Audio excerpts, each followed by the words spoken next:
Okay, good morning all. Good morning. Good morning, good morning. നമുക്ക് എന്തായാലും പുതിയൊരു പ്രഭാതം കൂടെ കാണാനിടയാക്കിയ ദൈവത്തോട് നമുക്ക് ആദ്യമായിട്ട് ഒരു നിമിഷം നമുക്ക് നന്ദിയുള്ളവരായിട്ടിരിക്കാം. നമുക്കൊരു നിമിഷം ഈശ്വര പ്രാർത്ഥന. നമുക്ക് പ്രോഗ്രാം ആരംഭിക്കാം. എന്തായാലും നല്ലൊരു സൂം പ്ലാറ്റ്ഫോമിലേക്ക് ഇന്ന് അതിരാവിലെ സമയത്ത് എല്ലാ തിരക്കുകളും മാറ്റിവെച്ച് ഇത്രയും അധികം പേര്, ഏകദേശം നമുക്ക് ഒരു 63 പേരല്ലേ, 70-ലധികം പേര്, ഓക്കെ 72ഓളം പേര് എത്തിച്ചേർന്നിട്ടുണ്ട് ഈ ഒരു സൂം പ്ലാറ്റ്ഫോമിലേക്ക്. നിങ്ങളെ എല്ലാവരെയും ഞാൻ ഈ ഒരു സൂം മീറ്റിംഗിലേക്ക് എന്റെ വ്യക്തിപരമായ പേരിലും ഈ പ്രോഗ്രാമിന്റെ പേരിലും ഹാർദവമായി സ്വാഗതം ചെയ്തുകൊള്ളുന്നു. നമ്മളിന്ന് അനുഭവിച്ചുകൊണ്ടിരിക്കുന്ന ഒട്ടനവധി പ്രശ്നങ്ങൾ, അത് ആരോഗ്യ പ്രശ്നങ്ങളായാലും സാമ്പത്തിക പ്രശ്നങ്ങളായാലും മാനസിക പ്രശ്നങ്ങളായാലും ഒട്ടനവധി പ്രശ്നങ്ങളെ അഭിമുഖീകരിച്ചുകൊണ്ടാണ് നമ്മൾ തിരിച്ചു മുന്നോട്ട് പോകുന്നത്. എന്നാൽ അതിനൊക്കെയും ഒരു പരിഹാരം എന്നോണം നല്ലൊരു പ്രോജക്റ്റ് നമ്മളുടെ കയ്യിൽ എത്തിയിട്ടുണ്ട്. അതെന്താണെന്ന് നമുക്ക് എല്ലാവർക്കും അറിയാം, എല്ലാ ലീഡേഴ്സിനും നമുക്കറിയാം. ഇന്ന് ഗസ്റ്റായിട്ട് നമ്മുടെ ഈ പ്രോഗ്രാമിൽ എത്തിച്ചേർന്നിട്ടുള്ളവരെ കൂടി ഞാൻ ഈ പ്രോഗ്രാമിലേക്ക് വീണ്ടും ഞാൻ സ്വാഗതം ചെയ്യുകയാണ്. നമുക്ക് എന്തുകൊണ്ടും ഈ ഒരു അവസരം ഷെയർ ചെയ്യുന്നതിന് വേണ്ടി ഇന്ന് നമ്മുടെ ഇവിടെ എത്തിച്ചേർന്നിട്ടുള്ള ഒരു വ്യക്തിത്വം എന്ന് പറയുന്നത് യങ് ആൻഡ് എനർജറ്റിക് പേഴ്സണാലിറ്റിയാണ് നമ്മുടെ മഞ്ജു നിള മേഡം. ഞാൻ എന്നെ ഒന്ന് പരിചയപ്പെടുത്താം. എൻ്റെ സാറാമ്മ, സ്ഥലം പത്തനംതിട്ടയാണ്. ഈ ഒരു പ്രോജക്റ്റുമായി ബന്ധപ്പെട്ട് വളരെ ശക്തമായ രീതിയിൽ പ്രവർത്തിച്ചു വരുന്നു. അപ്പൊ ഇന്ന് ഈ ഒരു അവസരം നമ്മളോട് ഷെയർ ചെയ്യുന്നതിന് വേണ്ടിയിട്ട് നമ്മളുടെ എല്ലാം ഒരു ഗ്രേറ്റ് പേഴ്സണാലിറ്റി, എനർജറ്റിക് ലീഡർ നമ്മുടെ മഞ്ജു നിള മേഡത്തിനെ നിങ്ങളുടെ എല്ലാ അനുവാദത്തോടുകൂടെ ഈ സൂം പ്ലാറ്റ്ഫോമിലേക്ക് ഞാൻ ഹാർദവമായി സ്വാഗതം ചെയ്തുകൊള്ളുന്നു. Welcome Manju Nila madam. Thank you ma'am, thank you very much. Ma'am പറഞ്ഞ പോലെ എൻ്റെ പേര് മഞ്ജു നിള എന്നാണ്. പന്തളമാണ് എൻ്റെ സ്ഥലം. ഏറ്റവും ആദ്യമായിട്ട് ഈ ഒരു അവസരം കിട്ടിയതിന്, അല്ലെങ്കിൽ ഇന്നത്തെ ഈ ഒരു ദിവസം, ഈ ഒരു നിമിഷം കിട്ടിയതിന് ഞാൻ ദൈവത്തിനോട് നന്ദി പറയുന്നു. പിന്നെ ഇങ്ങനെ ഒരു അവസരം ഒത്തുകിട്ടിയതിന് ഈ ബയോട്ടോറിയത്തിനോടും എൻ്റെ അപ്ലൈൻ ആയിട്ടുള്ള എല്ലാ ലീഡേഴ്സിനോടും ഞാൻ നന്ദി പറയുന്നു. ഒരു നല്ല ദിവസം ആശംസിച്ചുകൊണ്ട് നമുക്ക് ഇന്ന് ഈ ചെറിയൊരു സിമ്പിൾ ആയിട്ടുള്ള ഒരു ടോപ്പിക്ക്, സിമ്പിൾ ആണെന്ന് പറഞ്ഞാലും നമ്മൾ ആലോചിച്ച് വരുമ്പം അത് ഒത്തിരിയും സ്ട്രോങ് ആയിട്ടുള്ള ഒരു കാര്യം കൂടാണ്. അപ്പൊ ഇന്ന് എല്ലാവർക്കും അറിയാം, നമ്മൾ ഇന്ന് എടുക്കാൻ പോകുന്ന ഒരു ടോപ്പിക്ക് എന്ന് പറയുന്നത് സെല്ലുലാർ മെറ്റാബോളിസം ആൻഡ് മാഗ്നറ്റിസം അല്ലേ. എന്താണ് സെല്ലുലാർ മെറ്റാബോളിസം? നമ്മൾ ഓരോ ക്ലോസിങ്ങിനായിട്ട് ഓരോ വ്യക്തികളുടെയും അപ്പോയിന്റ്മെന്റ് എടുത്ത് അവരുടെ അടുത്ത് എത്തുമ്പം നമ്മള് എപ്പോഴും എല്ലാ കാര്യങ്ങളും പറയുന്ന കൂട്ടത്തില് കൂടെ അവരുടെ അടുത്ത് നമ്മൾ ആദ്യമേ തന്നെ പറയാറുണ്ട് അല്ലെ. നമ്മൾ പറയും ഈ ഒരു പ്രോഡക്റ്റ് നമ്മൾ ഒരു അസുഖത്തിന് വേണ്ടിയിട്ടല്ല, നമ്മുടെ നോർമൽ ഹെൽത്തിന് വേണ്ടിയിട്ടാണ്. അങ്ങനെയൊക്കെ നമ്മൾ പറയുന്ന കൂട്ടത്തിൽ നമ്മൾ പറയാറുണ്ട്. ഇതിന്റെ റിസൾട്ട് എന്ന് പറയുന്നത് ഒരിക്കലും ഒരു ഫിക്സിങ് ടൈം നമ്മൾ പറയത്തില്ല അല്ലെ. ചിലപ്പോ ഒരാഴ്ച, 2 ആഴ്ച, അല്ലെങ്കിൽ 6 മാസം ഇങ്ങനെ നമ്മൾ പറയാറുണ്ട് അവരോട്. എന്തുകൊണ്ടാണ് നമ്മൾ അത് പറയുന്നത്? നമുക്കറിയാം ഓരോ മനുഷ്യനും യുണീക്ക് ആണ് അല്ലെ. അതായത് ഒരു മനുഷ്യനെ പോലെ ഒരിക്കലും വേറൊരു മനുഷ്യൻ കാണത്തില്ല. അതുപോലെ തന്നെയാണ് നമ്മുടെ ഹ്യൂമൻ ബോഡിയുടെ ആ ഒരു പ്രവർത്തനവും അല്ലെ. അപ്പൊ നമ്മൾ അവരോട് പറയുന്ന എന്താണ് പറയുന്നത്? എപ്പോഴും പറയും മെറ്റാബോളിസത്തിന്റെ റേറ്റ് ഓരോരുത്തർക്കും ഓരോ രീതിയിലാണ് മെറ്റാബോളിക് റേറ്റ്. അതിനനുസരിച്ചായിരിക്കും നമ്മളുടെ ഈ റിസൾട്ട് നമുക്ക് പ്രതീക്ഷിക്കാവുന്ന എന്നൊരു കാര്യം ആദ്യമേ നമ്മൾ അവരോട് പറയുന്നുണ്ട് അല്ലെ. അപ്പൊ എന്താണ് ഈ മെറ്റാബോളിസം? അത് നമുക്ക് ഒന്ന് അറിഞ്ഞിരിക്കാം അല്ലെ. ഇനി ഞാൻ പറയുന്ന നമ്മളുടെ ഈ ലോകത്തിലെ ഏറ്റവും വലിയ മിറക്കിൾ എന്താണെന്ന് ആർക്കെങ്കിലും ഒന്ന് പറയാവോ? ജസ്റ്റ് ഒന്ന് ടൈപ്പ് ചെയ്യുമെങ്കിലും ചെയ്യാൻ ഒക്കെങ്കിൽ ചെയ്യേ. നമ്മുടെ ലോകത്തിലെ ഏറ്റവും വലിയ മിറക്കിള് ആരെങ്കിലും ചിന്തിച്ചിട്ടുണ്ടോ ഇതുവരെ? മനുഷ്യ ശരീരം. Yes, that's good. എന്തായാലും അത് പറഞ്ഞ സാറിന് എന്റെ ഏറ്റവും വലിയൊരു ബിഗ് സല്യൂട്ട്. മനുഷ്യ ശരീരം എന്ന് പറയുന്നത് ദൈവത്തിന്റെ ഏറ്റവും വലിയ ബ്ലെസ്സിങ് ആണ്. അതിനെ കഴിഞ്ഞ ഒരു ബ്ലെസ്സിങ് ഈ പ്രപഞ്ചത്തിലേക്ക് ഈശ്വരൻ കൊടുത്തിട്ടില്ല അല്ലെ. അപ്പൊ നമ്മുടെ ശരീരം എന്ന് പറയുന്നത് ഒത്തിരി കാര്യങ്ങള്, ഒത്തിരി മിറക്കിളാണ്. നമ്മൾ ഒരിക്കലും നമ്മളിപ്പോ ആലോചിക്കുന്നുണ്ട്, നമ്മൾ ശ്വസിക്കുന്നുണ്ട്, ആഹാരം കഴിക്കുന്നുണ്ട്, ജീവിക്കുന്നുണ്ട്, എന്തൊക്കെയോ കാര്യങ്ങൾ നമ്മൾ അറിഞ്ഞും അറിയാതെയും നമ്മുടെ ശരീരത്തിൽ സംഭവിക്കുന്നുണ്ട് അല്ലേ? അപ്പൊ അതിനകത്ത് തന്നെ നമുക്കിപ്പോ ജസ്റ്റ് ഞാൻ 1-2 കാര്യങ്ങൾ പറയാം. നമ്മുടെ ശരീരത്തിൽ നടക്കുന്ന ഒരു പ്രോസസ്സാണ് സെൽഫ് ഹീലിംഗ് എന്ന് പറയുന്നത് അല്ലെ? എന്താണ് സെൽഫ് ഹീലിംഗ് എന്ന് പറയുന്നത്? നമ്മുടെ ശരീരം തന്നെ നമുക്ക് നമ്മളുടേതായിട്ടുള്ള കാരണങ്ങൾ, ചിലപ്പം നമ്മൾ ഓവർ സ്ട്രെയിൻ എടുക്കും, ഉറക്കം ഉളയ്ക്കും, അല്ലെങ്കിൽ ആവശ്യമില്ലാത്ത എന്തെങ്കിലും നമ്മുടെ ശരീരത്തിലേക്ക് നമ്മൾ ഫുഡായിട്ടോ മെഡിസിൻ ആയിട്ടോ ഒക്കെ എടുക്കും. അപ്പൊ ഇങ്ങനെ വരുന്ന കാര്യങ്ങളിൽ കോമൺ ആയിട്ടുള്ള കുറെ കാര്യങ്ങളുണ്ട്. ഈ കാര്യങ്ങളിൽ നമ്മുടെ ശരീരത്തിന് വരുന്ന അപജയത്തെ നന്നാക്കണ്ടേ? നമ്മൾ എല്ലാ ദിവസവും രാത്രി ഒരു കുറെ മെഡിസിൻ അല്ലെങ്കിൽ ഒരു ഒറ്റമൂലി എടുത്തിട്ട് നമ്മൾ ചെയ്യും, നമ്മുടെ ഇന്ന് വന്ന് നമ്മുടെ ശരീരത്തിന് വന്ന കേടുപാടുകളെല്ലാം ഞാൻ തന്നെ തീർക്കട്ടെ എന്ന് പറഞ്ഞിട്ട് നമ്മൾ വല്ല ഒറ്റമൂലിയും പ്രയോഗിക്കുന്നുണ്ടോ? ഇല്ലല്ലോ. അപ്പം നമ്മുടെ ശരീരം തന്നെയാണ് നമ്മളുടെ ഈ പകലത്തെ മുഴുവനും നമ്മൾ കാണിക്കുന്ന, അറിഞ്ഞോ അറിയാതോ കാണിക്കുന്ന അബദ്ധങ്ങൾക്ക് പകരമായിട്ട് നമ്മുടെ ശരീരത്തെ പ്രൊട്ടക്ട് ചെയ്യാൻ സെൽഫ് ഹീലിംഗ് എന്ന് പറയുന്ന ആ ഒരു മെത്തേഡ് ഉപയോഗിക്കുന്നത് അല്ലെ? നമ്മൾ ഉറങ്ങുമ്പോൾ നമ്മളെ ശല്യപ്പെടുത്താതെ നമ്മുടെ ശരീരം അന്നേരവും പ്രവർത്തിക്കുകയാണ് അല്ലെ? അപ്പം നമുക്കത് എങ്ങനെയാന്ന് വെച്ചാൽ ഇപ്പൊ സ്കിൻ റിപ്പയറിങ് ഇറ്റ് സെൽഫ്, അതായത് സ്കിന്ന് പല രീതിയിൽ നമ്മളെ പ്രൊട്ടക്ട് ചെയ്യുന്നുണ്ട് അല്ലെ? നമ്മുടെ ശരീരം വിയർത്തില്ല എന്നുണ്ടെങ്കിൽ ഉള്ള ഒരു അവസ്ഥയൊന്ന് ആലോചിച്ച് നോക്കിക്കേ, എന്തു പറ്റും? നമ്മളെ തീയിലിട്ട് ബേൺ ചെയ്യുന്ന അതേ ഒരു അനുഭവത്തിലേക്ക് നമ്മൾ സെറ്റ് ചെയ്തില്ലെങ്കിൽ വരുന്നത്. നമ്മുടെ ശരീരത്തിലെ ടോക്സിനെ എല്ലാം വെളി കളയുന്നത് അതിന് ഒരു അവയവം എന്ന് പറയുന്നത് സ്കിന്നും കൂടെയാണ് അല്ലെ? അപ്പൊ അങ്ങനെ ഒരു സിസ്റ്റം. പിന്നെയോ നമുക്കറിയാം, ബ്ലീഡിങ് വരുന്ന സമയത്ത് ബ്ലഡ് ക്ലോട്ട് ആയില്ലെങ്കിൽ നമുക്ക് എന്ത് സംഭവിക്കും? ബ്ലീഡിങ് കണ്ടിന്യൂസ് ആയിട്ട് വന്ന് നമ്മള് മരണത്തിലേക്ക് പോകും അല്ലെ? അപ്പൊ അവിടെ നമ്മുടെ ശരീരം ഒരു മുറിവുണ്ടായാല്, ബ്ലീഡിങ് വന്നാൽ എന്ത് ചെയ്യും? അതിനെ ക്ലോട്ട് ചെയ്ത് ആ ബ്ലീഡിങ് നിർത്താനുള്ള ഒരു സ്റ്റേജിലേക്ക് നമ്മുടെ ശരീരത്തിനെ നയിക്കും അല്ലെ? അതുപോലെ ബ്രെയിൻ എന്ന് പറഞ്ഞാല് നമുക്കറിയാം, ശാസ്ത്രജ്ഞന്മാർ വരെ പറഞ്ഞിട്ടുണ്ട്, സൂപ്പർ സോണിക്, അതായത് ഏറ്റവും കൂടുതൽ വലിയൊരു നമ്മളൊരു കമ്പ്യൂട്ടർ ലോകത്തിൽ ഉണ്ടാക്കി വെച്ചാല് അതിനേക്കാളും ബെറ്റർ ആണ് നമ്മുടെ ബ്രെയിൻ എന്ന് പറയുന്ന കമ്പ്യൂട്ടർ അല്ലെ? അതായത് 100 ബില്യൺസ് ന്യൂറോൺസ്, ഒരു 1000 ചിന്തകളെ ഒരു ദിവസം തന്നെ പ്രോസസ് ചെയ്യുന്ന ഒരു സംവിധാനമാണ് ബ്രെയിൻ എന്ന് പറയുന്നത്. അതുപോലെ തന്നെ നമ്മുടെ ശരീരത്തിലെ എല്ലാ പ്രവർത്തനങ്ങളെയും വെച്ചാൽ ഇപ്പൊ നമുക്ക് ഊഹിക്കാം, നമുക്കിപ്പോ ഒരു ഫുഡ് പ്രോസസ്സിങ് യൂണിറ്റ് ഉണ്ട് എന്നുണ്ടെങ്കിൽ അവിടെ ഇപ്പൊ ഒരു ഇതാണ് നടക്കുന്നത്, വറക്കുക, പൊടിക്കുക, അങ്ങനെയുള്ള അതിന് കുറെ മെഷീൻസ് ഉണ്ട്. നമ്മുടെ ശരീരം എന്ന് പറയുന്നത് വലിയൊരു ഫാക്ടറി ആണല്ലേ? അവിടെ നമ്മളുടെ നിയന്ത്രണത്തിലോ നിയന്ത്രണത്തിലല്ലാതെയോ ഒരുപാട് ആൾക്കാർ വർക്ക് ചെയ്യുന്നുണ്ട്. മെഷീൻ പോലെ ഒരു മിനിറ്റോ ഒരു സെക്കൻഡോ പോലും ഇടതടവില്ലാതെ വർക്ക് ചെയ്യുന്നുണ്ട് അല്ലെ? അപ്പം അത് ഒരു മിറക്കിളാണ്. അതുപോലെ നമ്മുടെ ഹാർട്ടിനെ നോക്കിയാൽ തന്നെ നമുക്കറിയാം, ഏകദേശം 2000 ഗാലൻസ് ഓഫ് ബ്ലഡ് ആണ് ഡെയിലി അതിന്റെ എന്താ പറഞ്ഞ 1 ലക്ഷം ബീറ്റിങ്സിലൂടെ അത് സർക്കുലേറ്റ് ചെയ്തുകൊണ്ടിരിക്കുന്നത്, പമ്പ് ചെയ്തുകൊണ്ടിരിക്കുന്നത്. അതുപോലെ ഇമ്മ്യൂൺ സിസ്റ്റം നോക്കുവാണെങ്കിൽ തന്നെ നമ്മുടെ ബ്ലഡ് സെൽസ്, വൈറ്റ് ബ്ലഡ് സെൽസിലെ മൈക്രോബ്സ് ആണെങ്കിൽ പഴയ കാല അനുഭവങ്ങൾ, അതായത് നേരത്തെ എന്തെങ്കിലും ഒരു ഇൻഫെക്ഷനോ നമ്മുടെ ശരീരത്തിൽ സംഭവിച്ചിട്ടുണ്ടെങ്കിൽ അതിന്റെ ഓർമ്മയില് എന്തെങ്കിലും പുതിയ ഒരു ബാക്ടീരിയോ വൈറസോ എന്താണെങ്കിലും നമ്മുടെ ഫോറിൻ ബോഡി നമ്മുടെ ശരീരത്തിലോട്ട് വന്നു കഴിഞ്ഞാൽ അതിനെ എന്താ പറയാ ഇല്ലാതാക്കാൻ വേണ്ടിയിട്ട്, ഫൈറ്റ് ചെയ്യാൻ വേണ്ടി അവിടെ സജ്ജമാണ്. നമ്മൾ പറയുന്നില്ല നമ്മുടെ രക്താണുക്കളോട് ബാക്ടീരിയ കയറുകയാണേ നിങ്ങളൊന്ന് തയ്യാറായി നിൽക്കേ എന്നൊന്നും നമ്മൾ പറയുന്നില്ല. അവർ ഓൾറെഡി വിത്തിൻ സെക്കൻഡ്സിന് ഉള്ളിൽ തന്നെ അവരതെല്ലാം തയ്യാറായിട്ട് വരുന്നു അല്ലെ?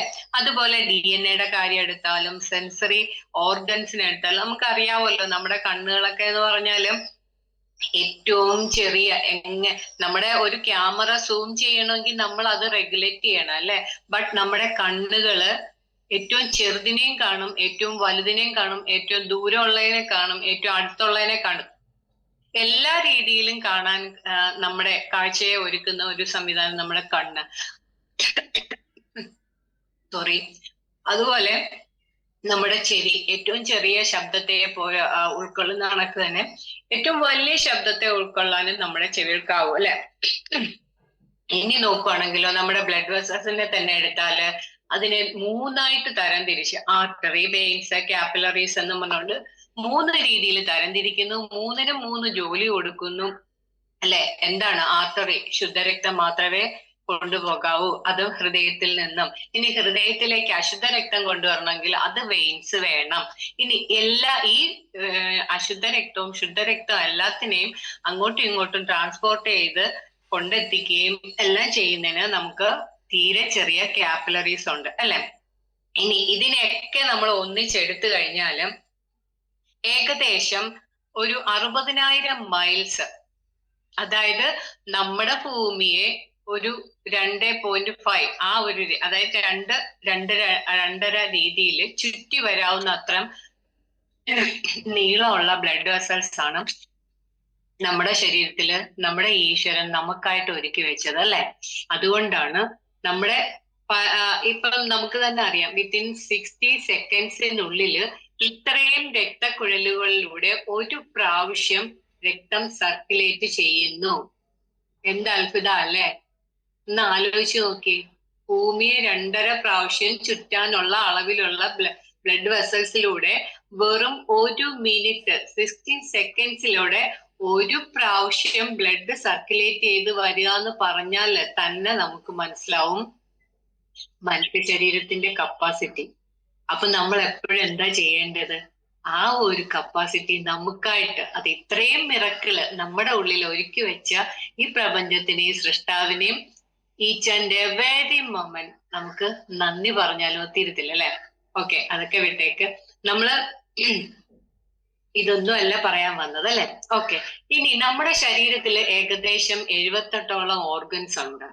അതിനെ ഒരു 11 സിസ്റ്റത്തിലായിട്ട് ഇങ്ങനെ അടുക്കി വെച്ചേക്കുകയാണ്. ഈ സിസ്റ്റത്തിലെ ഈ ഓർഗൻസ് എന്ന് പറയുന്നത് ടിഷ്യൂസ്, പല ഡിഫറെന്റ് ടൈപ്സ് ഓഫ് ടിഷ്യൂസ് ചേർന്നതാണ്. ഇനി ടിഷ്യൂസിനെയോ അതിന് ഉണ്ടാക്കിയിരിക്കുന്ന ബിൽഡിങ് ചെയ്തേക്കുന്നതെന്ന് പറയുന്നാല് ഒരു സ്മോളസ്റ്റ് യൂണിറ്റ്, ബേസിക് യൂണിറ്റ് ആയിട്ടുള്ള സെല്ല്, കോശങ്ങളാണ് അല്ലെ. അപ്പൊ ഞാൻ എന്റെ കഴിഞ്ഞ ക്ലാസ്സിൽ ഞാൻ ഈ ഒരു കോശത്തെ കുറിച്ചും അതിനകത്ത് ആരൊക്കെയാണ് ഉള്ളത്, അവരെന്തൊക്കെയാണ് അവരുടെ ഫങ്ഷൻസ് എന്നതിനെ കുറിച്ചൊക്കെ നല്ല ബ്രീഫായിട്ട് ഞാൻ എടുത്തായിരുന്നു ഒരു ക്ലാസ്. അപ്പൊ നമുക്കറിയാം ഏറ്റവും ചെറിയ ആ ഒരു യൂണിറ്റിൽ നിന്നാണ് നമ്മുടെ ജീവന്റെ ഉൽപ്പത്തി അല്ലെ. ഓക്കെ, ഇനി നമുക്ക് കുറെ വൈറ്റൽ ഓർഗൻസ് ഉണ്ട് നമ്മുടെ ഉള്ളില്. വൈറ്റൽ എന്ന് പറഞ്ഞാല് ഇമ്പോർട്ടന്റ് ആയിട്ടുള്ള ഓർഗൻസ്. അത് ഏതാണെന്ന് നമുക്ക് ഏത് കൊച്ചു കുട്ടികൾക്ക് ചോദിച്ചാലും നമുക്ക് മനസ്സിലാവും ഏതൊക്കെയാണ്. Heart, brain, lungs, liver, kidney, skin, ഇതൊക്കെയാണ്. എന്നുവെച്ചാല് ഇവര് ചെയ്യുന്ന ഫങ്ഷന് ഒരു നിമിഷത്തേക്ക് നിന്ന് പോയാല് നമ്മൾ അവിടെ നിൽക്കും. സോ അതാണ് അവരെ വൈറ്റൽ ഓർഗൻസ് എന്ന് നമ്മൾ വിളിക്കുന്നത്. ഓക്കെ, ഇത് അപ്പൊ നമുക്ക് അറിയാമല്ലോ ഈ ഒരു ശരീരത്തില് ഏകദേശം 75 ട്രില്യൺസ് ഓഫ് കോശങ്ങളാണുള്ളത്. ട്രില്യൺസ് എന്ന് പറഞ്ഞാൽ അറിയാമല്ലോ, മില്യൺസ്, ബില്യൺസ്, ട്രില്യൺസ്. അപ്പൊ അത് നമുക്കത് ഒന്ന് മനസ്സുകൊണ്ട് കാൽക്കുലേറ്റ് ചെയ്യാവുന്നതേ ഉള്ളൂ. അപ്പൊ 75 ട്രില്യൺസോളം കോശങ്ങൾ അടങ്ങിയ ഒരു ബോഡിയാണ് ഹ്യൂമൻ ബോഡി എന്ന് പറയുന്നത്. ഇനി ഞാൻ നേരത്തെ പറഞ്ഞ കണക്ക് ഈ ഒരു സെല്ല്, ഈ ഇത്തിരി കുഞ്ഞൻ സെല്ലിനകത്ത് പല കാര്യങ്ങളും ഉണ്ട്. അവിടുന്നാണ് നമ്മുടെ എല്ലാ പ്രവർത്തനങ്ങളും, നമ്മുടെ മൊത്തം ഹ്യൂമൻ ബോഡിയുടെ ആക്ടിവിറ്റീസ് സ്റ്റാർട്ട് ചെയ്യുന്നത്. അപ്പൊ ഈ സെല്ലിനകത്ത് എന്തൊക്കെയാണ് ബേസിക് ആയിട്ടുള്ളത്? ആകെ ഉള്ളത് ഒരു 5 കാര്യങ്ങളാണ്. അതിൽ ഒന്നെന്ന് പറയുന്നത് ജലം, വാട്ടർ. ഏകദേശം 70 to 75 സെല്ലിന്റെ മാസ് എന്ന് പറയുന്നത് വെള്ളമാണ്. ഈ വെള്ളത്തിനെയാണ് നമ്മൾ നേരത്തെ പറഞ്ഞ കണക്ക് സൈറ്റോപ്ലാസം എന്ന് പറയുന്നത് കൂടുതലും വെള്ളമാണ്. എന്തിനാണ് ഈ വെള്ളം നമ്മുടെ സെല്ലിനകത്തുള്ളത്? അതായത് സെല്ലിനകത്തുള്ള എല്ലാ കാര്യങ്ങളെയും ഒരു സ്ഥലത്ത് നിന്ന് വേറൊരു സ്ഥലത്തേക്ക് ട്രാൻസ്പോർട്ട് ചെയ്യാൻ നമുക്കൊരു ലിക്വിഡ് മീഡിയം ആവശ്യമാണ് അല്ലെ. അപ്പൊ അതാണ് ജലം അവിടെ ചെയ്യുന്ന കാര്യം എന്ന് പറയുന്നത്. ഇനി രണ്ടാമത്തെ കൂട്ടരാരാണ്? ഇലക്ട്രോലൈറ്റ്സ് എന്നാണ് അവരെ വിളിക്കുന്നത്. ഇവരെന്ന് പറയുന്നത് വെള്ളത്തിൽ അലിഞ്ഞു ചേരുന്ന കുറച്ച് കെമിക്കൽസ് ആണ്. ഏതൊക്കെയാണത്? Potassium, magnesium, sodium, phosphate, sulphate, bicarbonate, chloride and calcium. ഇത്രയും സാധനങ്ങളാണ് നമ്മുടെ സെല്ലിനകത്തെ ഇലക്ട്രോലൈറ്റ്സ് എന്ന് പറയുന്നത്. ഇതെന്തിനാണ് എന്ന് ചോദിച്ചാല് നമ്മളുടെ സെല്ലുലാർ മെക്കാനിസത്തെ കൺട്രോൾ ചെയ്യാനുള്ള കെമിക്കൽസ് ആണ് ഈ ഇലക്ട്രോലൈറ്റ്സ് അല്ലെ. ഇനി അടുത്ത മൂന്നാമത്തെ വ്യക്തി ആരാന്ന് നോക്കാം. അത് പ്രോട്ടീൻസ് ആണ്. നമ്മൾ നേരത്തെ അതിനെ കുറിച്ച് പറഞ്ഞിട്ടുണ്ട്. അവരെന്താ ചെയ്യുന്നതെന്ന് വെച്ചാൽ ഇത് ഏകദേശം ഒരു 10 തൊട്ട് 20% വരെ സെല്ലിന്റെ സെൽ മാസ് എന്ന് പറയുന്നത് ഈ പ്രോട്ടീൻസ് ആണ്. ഈ പ്രോട്ടീൻസ് മെയിൻലി നമുക്ക് രണ്ടായിട്ട് തിരിക്കാം. ഒന്ന് സ്ട്രക്ചറൽ പ്രോട്ടീൻസ്, അതുപോലെ തന്നെ മറ്റൊന്ന് ഗ്ലോബുലാർ പ്രോട്ടീൻസ്. സ്ട്രക്ചറൽ പ്രോട്ടീൻസ് എന്ന് പറഞ്ഞാലും നമ്മുടെ ഹെയർ, അതുപോലെ എലാസ്റ്റിക് ഫൈബേഴ്സ്, നമ്മുടെ ശരീരത്തിന്റെ സ്ട്രക്ചറിന് വേണ്ടിയിട്ട് യൂസ് ചെയ്യുന്ന പ്രോട്ടീൻസ് ആണ് അല്ലെ. നമ്മുടെ ശരീരത്തിന് ഒരു സ്ട്രക്ചർ ഉണ്ട്. ഒരു സ്ട്രക്ചർ ഇല്ലാതെ നമ്മുടെ ശരീരത്തിന്റെ ഏതെങ്കിലും അവയവങ്ങളുണ്ടോ? കണ്ണ്, മൂക്ക്, നക്ക്, ഏത് നോക്കിയാലും അതൊരു സ്ട്രക്ചർ ആണ് അല്ലെ. അപ്പൊ ഈ സ്ട്രക്ചർ ഫോർമേഷന് വേണ്ടിയിട്ടുള്ള പ്രോട്ടീൻസ് ആണ് സ്ട്രക്ചറൽ പ്രോട്ടീൻസ്. ഇനി അടുത്ത ആളോ? Globular proteins. അതെന്ന് പറയുന്നത് എൻസൈം, ഹോർമോൺസ്, അങ്ങനെയുള്ള കാര്യങ്ങളാണ്. ഇതെന്ന് പറഞ്ഞാല് നമ്മുടെ ശരീരത്തിലെ കുറെ പ്രവർത്തനങ്ങൾ നടക്കുന്നുണ്ട്. അപ്പൊ ഈ പ്രവർത്തനങ്ങളെ ഒന്ന് ആക്കം കൂട്ടി വിടണമെന്നുണ്ടെങ്കിൽ എൻസൈം പോലുള്ള കാറ്റലിസ്റ്റ്, അതായത് ഇപ്പം വണ്ടിക്ക് സ്പീഡ് കൂടണമെന്നുണ്ടെങ്കിൽ അതിനകത്ത് ഓയിൽ ചേർക്കും. അത് ഇങ്ങനെ കുറെ കാര്യങ്ങളുണ്ടല്ലോ. എഴുതിയിൽ എണ്ണ എന്ന് പറയുമ്പം എണ്ണ ഒഴിക്കുമ്പം തീ ആളി കത്തും അല്ലെ. അപ്പൊ അതുപോലെ നമ്മുടെ ഉള്ളിലെ കെമിക്കൽ പ്രവർത്തനങ്ങളെ ഒന്ന് ബൂസ്റ്റപ്പ് ചെയ്യാൻ, ഒന്ന് നല്ല പോലെ സ്റ്റിമുലേറ്റ് ചെയ്ത് വിടാൻ ആൾക്കാർ വേണം അല്ലെ. അപ്പൊ അതിനുള്ളതാണ് എൻസൈംസ്. ഇനി അടുത്തതായിട്ടുള്ളത് ലിപ്പിഡ്സ് ആണ്. ഇത് ഏകദേശം 2% മാത്രമേ വരുന്നുള്ളൂ സെല്ലിനകത്ത്. ഇത് ഉണ്ടാക്കിയിരിക്കുന്നതെന്ന് പറഞ്ഞാല് കൊളസ്ട്രോള്, അതുപോലെ തന്നെ ഫോസ്ഫോലിപ്പിഡ്സ് ആണ് ഇത് ഈ ലിപ്പിഡ്സ് ഉണ്ടാക്കാൻ വേണ്ടിയിട്ട് ഉപയോഗിക്കുന്നത്. അതുപോലെ ഇത് സെൽ മെംബ്രെയിന്റെ ആ ഒരു ഫോർമേഷന് വേണ്ടിയിട്ടുള്ള കാര്യങ്ങളാണ് കൊളസ്ട്രോളും ഫോസ്ഫോലിപ്പിഡ്സും അല്ലെ. അതിനെ മെയിൻ ആയിട്ട് നമ്മൾ ലിപ്പിഡ്സ് എന്ന് പറയുന്നു. ഓക്കെ, ഇനിയുള്ളത് കാർബോഹൈഡ്രേറ്റ്സ് ആണ്, അതായത് അന്നജം. ഇത് 1% മാത്രമേ നമ്മുടെ സെല്ലിന് വേണ്ടുള്ളൂ. എന്ന് വെച്ചാൽ നമ്മുടെ സെല്ലിന്റെ എനർജിക്ക് വേണ്ടി ഉപയോഗിക്കുന്ന ഒരു ഇലക്ട്രോലൈറ്റ്സ് ആണ് ഈ കാർബോഹൈഡ്രേറ്റ്സ്. അപ്പൊ നമുക്കറിയാമല്ലോ ഇപ്പൊ നമ്മുടെ സെല്ലിനകത്ത് ഏതൊക്കെ വസ്തുക്കളാണ് ഉള്ളത്, അതെന്തിനൊക്കെ വേണ്ടിയിട്ടാണ് ഉപയോഗിക്കുന്നതെന്ന് നമുക്കിപ്പോ ഏകദേശം ഒരു ധാരണയായി ഇല്ലേ. ഇനി സ്ട്രക്ചർ ഓഫ് സെൽസ്, അത് ഞാൻ കഴിഞ്ഞ പ്രാവശ്യം വിശദമായിട്ട് എടുത്തു, എന്നാലും പറയാം. അത് മെയിൻലി ന്യൂക്ലിയസ് ആൻഡ് സൈറ്റോപ്ലാസം ആണ്. ന്യൂക്ലിയസ് എന്ന് പറഞ്ഞാല് സെല്ലിനകത്ത് രാജാവാണ്, സൈറ്റോപ്ലാസം എന്ന് പറഞ്ഞാല് രാജ്യമാണ്.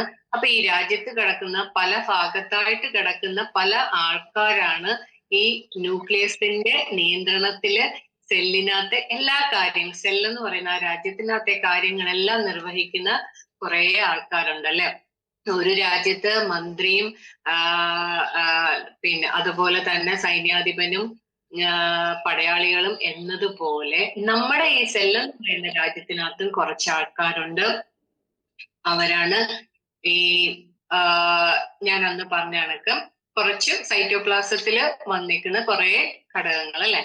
ഇനി ന്യൂക്ലിയസ് എന്ന് പറഞ്ഞാല് നമ്മളുടെ സെല്ലിന്റെ ഓരോ ഇതിനെയും കൺട്രോൾ ചെയ്യുന്നതാണ്. അതായത് കെമിക്കൽ റിയാക്ഷൻസിനെയും റീപ്രൊഡക്ഷനെയും ഒക്കെ കൺട്രോൾ ചെയ്യുന്ന ഒരു പാർട്ടാണ് ന്യൂക്ലിയസ്. ന്യൂക്ലിയസിനകത്ത് DNA അങ്ങനെയുള്ള കാര്യങ്ങളൊക്കെ.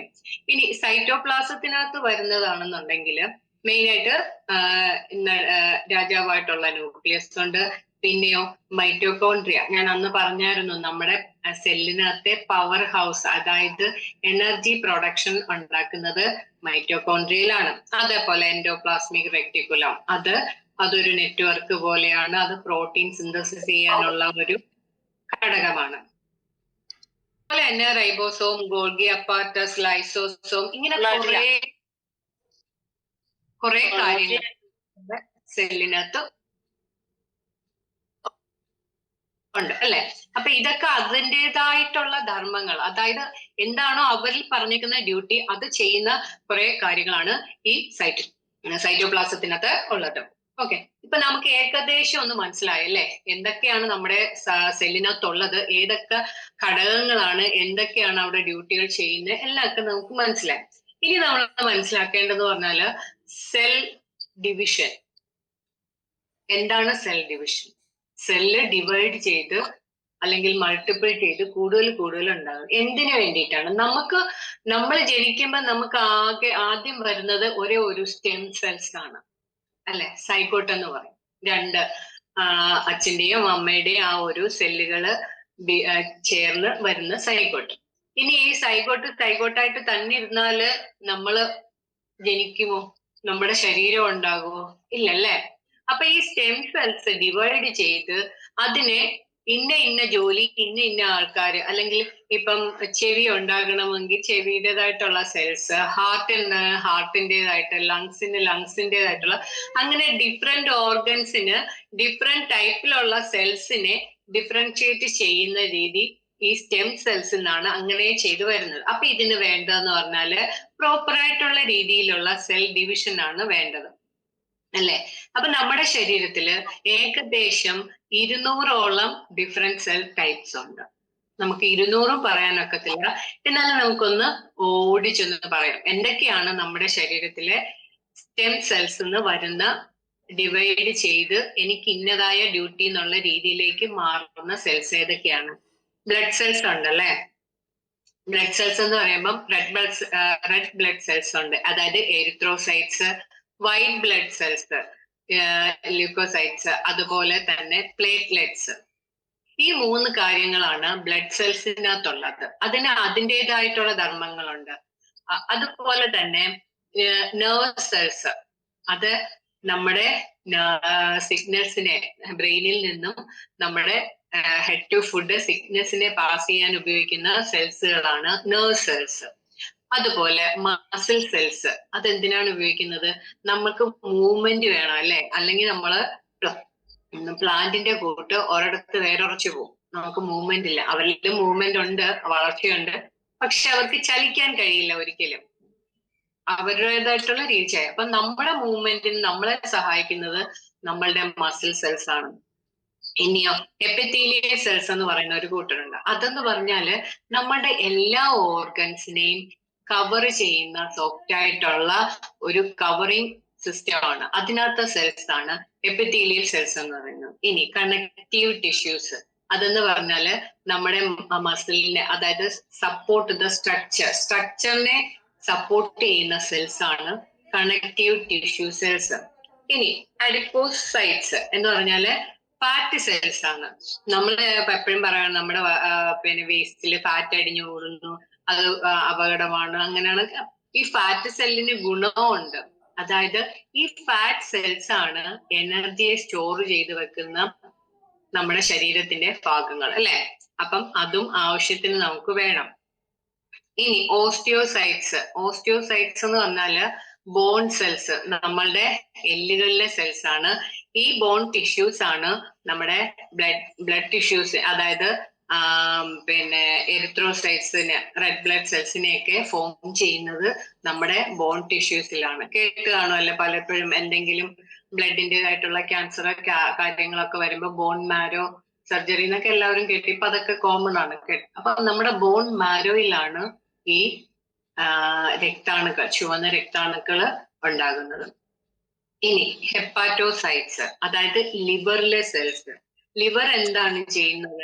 നമ്മുടെ ശരീരത്തിലെ ഈ പറഞ്ഞ മെറ്റാബോളിസത്തിനെയും സഹായിക്കുകയും അതുപോലെ തന്നെ ഡീടോക്സിഫിക്കേഷൻ ചെയ്യുക. നമ്മുടെ ശരീരത്തിലെ വിഷാംശത്തിനെ ഉള്ളിലേക്ക് ചെല്ലുന്ന ഫുഡിലൂടെ ഒക്കെ ചെല്ലുന്ന വിഷാംശത്തെ നീക്കുന്നത് നമ്മുടെ ഹെപ്പാറ്റോസെൽസ് ആണ്. അതുപോലെ അതെന്തിനകത്തെയാണ്? കിഡ്നിയിലെ സെൽസ് ആണ്. ഇത് ചെയ്യുന്നത് നമ്മളുടെ ശരീരത്തിലെ ജലാംശത്തിലൂടെ വരുന്ന വേസ്റ്റിനെ എല്ലാം ഫിൽട്ടർ ചെയ്ത് യൂറിൻ എന്ന രീതിയിലാക്കി അതിനെ പുറന്തള്ളുന്നത് കിഡ്നിയാണ് അല്ലെ. ഓക്കെ, ഇനി പാൻക്രിയാറ്റിക് സെൽസ് അതെന്താണ് ചെയ്യുന്നത്? അതിനകത്തെ ബീറ്റ സെൽസ് ആണ് ഇൻസുലിനെ പ്രൊഡ്യൂസ് ചെയ്യുന്നതും അതുപോലെ ഡൈജസ്റ്റീവ് എൻസൈംസിനെ ഒക്കെ പ്രൊഡ്യൂസ് ചെയ്യുന്നത് പാൻക്രിയാറ്റിക് സെൽസ് ആണ്. ഇനി അതുപോലെ എൻഡോത്തീലിയൽ സെൽസ് ഞാൻ നേരത്തെ പറഞ്ഞു, നമ്മളുടെ ബ്ലഡ് വെസൽസിന്റെ ഒക്കെ ഇന്നർ ആയിട്ടുള്ള ഒരു ആവരണം ഉണ്ട് അല്ലെ, 3 ലെയർ ഉണ്ട്. അതൊക്കെ ഞാൻ വിശദമായിട്ട് പറഞ്ഞിട്ടുണ്ട്. അതിൽ ഇന്നർ ലെയർ എന്ന് പറയുന്നത് ഒരുമാതിരി വഴുവഴുപ്പുള്ള ഒരു ലെയർ ആണ്. ഈ വഴുവഴുപ്പുള്ള ആവശ്യമുള്ള സ്ഥലങ്ങളിലെല്ലാം വരുന്ന സെൽസ് ആണ് എൻഡോത്തീലിയൽ സെൽസ് എന്ന് പറയുന്നത്. അതായത് ഇപ്പൊ നമ്മുടെ ബ്ലഡ് വെസൽസിനകത്ത് ആ വഴുവഴുപ്പില്ല എന്നുണ്ടെങ്കിൽ എന്താ സംഭവിക്കുക? ബ്ലഡ് അതിലൂടെ പാസ് ചെയ്യുന്ന സമയത്ത് റഫൻ ആണെന്നുണ്ടെങ്കിൽ അവിടെ ചെറുതായിട്ട് പറ്റി പിടിച്ച് അവിടെ ബ്ലോക്ക് ആവും അല്ലെ, വലിയൊരു ബ്ലോക്കേജ് അവിടെ വരും. അപ്പൊ ഇതിനെയൊക്കെ അവോയ്ഡ് ചെയ്യാൻ വേണ്ടിയിട്ടാണ് ഈ സെൽസ് അവിടെ നമ്മുടെ കൊറോണയുടെ ഏറ്റവും വലിയ ഒരു ബുദ്ധിമുട്ടാണ് നമ്മുടെ ബ്ലഡ് സെൽസ് ഒക്കെ റഫൻ ആവുന്നുണ്ട്. അതുമൂലം ബ്ലഡ് ക്ലോട്ട് വരുന്നുണ്ട്, പെട്ടെന്ന് വീണ് മരിക്കുന്നുണ്ട് അല്ലെ, കുഴഞ്ഞു വീണ് ആൾക്കാർ മരിക്കുന്നുണ്ട്. പക്ഷെ നമ്മളെല്ലാം പ്രൊട്ടക്റ്റഡ് ആണ്. എന്തുകൊണ്ടാണ്? നമ്മുടെ കയ്യിലുള്ള മാഗ്നറ്റിക് പ്രോഡക്റ്റ് കാരണം വെലോസിറ്റി കുറയുക, അതിന്റെ ആ മൂവ്മെന്റ് ഈസി ആയിട്ട് പോകുന്നുണ്ട്. അതുപോലെ തന്നെ നമ്മുടെ സെൽസിനെ എല്ലാം പ്രൊട്ടക്ട് ചെയ്യുന്നത് കൊണ്ട് ഈ പറഞ്ഞ യാതൊരു കാര്യം നമ്മളെ ഒരിക്കലും അഫക്ട് ചെയ്യത്തില്ല അല്ലെ.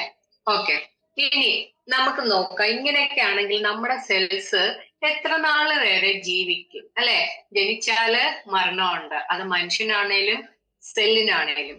അപ്പൊ പലതരം സെൽസിന് പലതരം ലൈഫ് സ്പാൻ ആണ്. അവർ ഇത്ര ദിവസം അങ്ങനെയൊക്കെയുള്ള അവർക്കൊരു ഇത് കാലാവധി ഉണ്ട് അല്ലെ.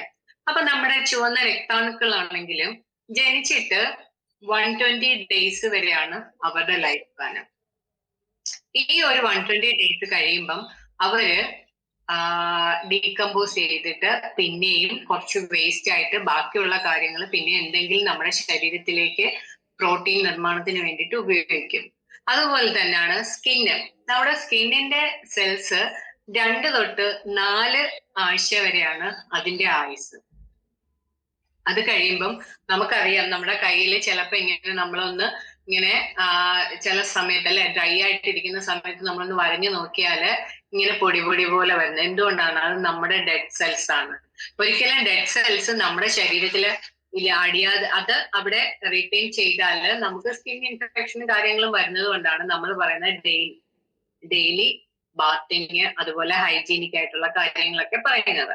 അതുപോലെ തന്നെ ഗ്യാസ്ട്രോ ഇൻഡസ്റ്റൈനൽ സെൽസ് അതെന്ന് പറഞ്ഞാല് 3 തൊട്ട് 5 ദിവസം വരെ മാത്രമേ അതിന്റെ ആയുസുള്ളൂ.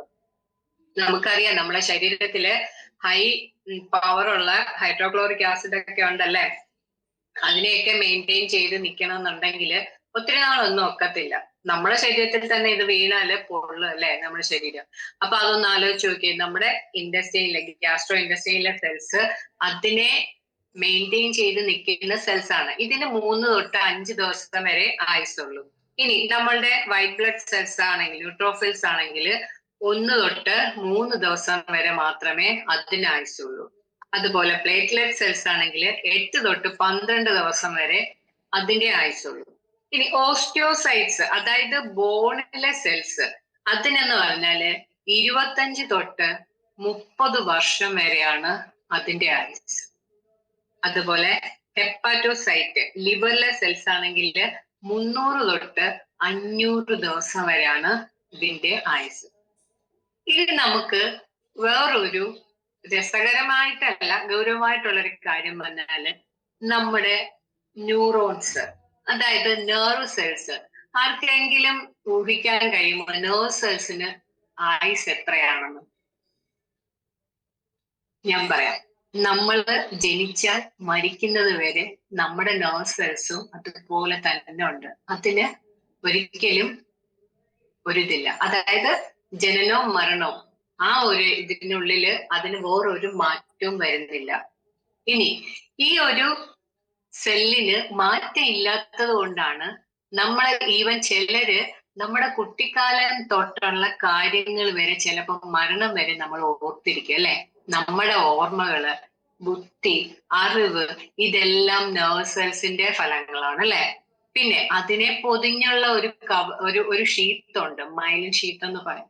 ഇതിനെന്തെങ്കിലും ഒരു നാശം സംഭവിക്കുമ്പോഴാണ്, അല്ലെങ്കിൽ അതിനൊരു കേടുപാട് പറ്റുമ്പോഴാണ് നമ്മുടെ ഓർമ്മകളും അങ്ങനെയൊക്കെ നമുക്ക് നഷ്ടപ്പെടുന്നത് അല്ലെ.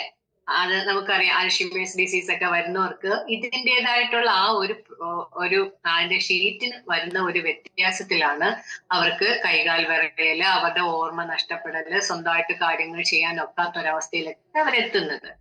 അതുകൊണ്ട് അപ്പൊ അത് നമുക്ക് മനസ്സിലാക്കണം. നമ്മുടെ നെർവ് സെൽസ് നമ്മൾ ജനിക്കുമ്പോ തൊട്ട് നമ്മുടെ മരണം വരെ അതിന് വേറൊരു ഇതില്ല. അത് മൾട്ടിപ്പിൾ ചെയ്തുകൊണ്ടിരിക്കും എന്നല്ലാതെ അതിനൊരു നാശമില്ല നെർവ് സെൽസിന്.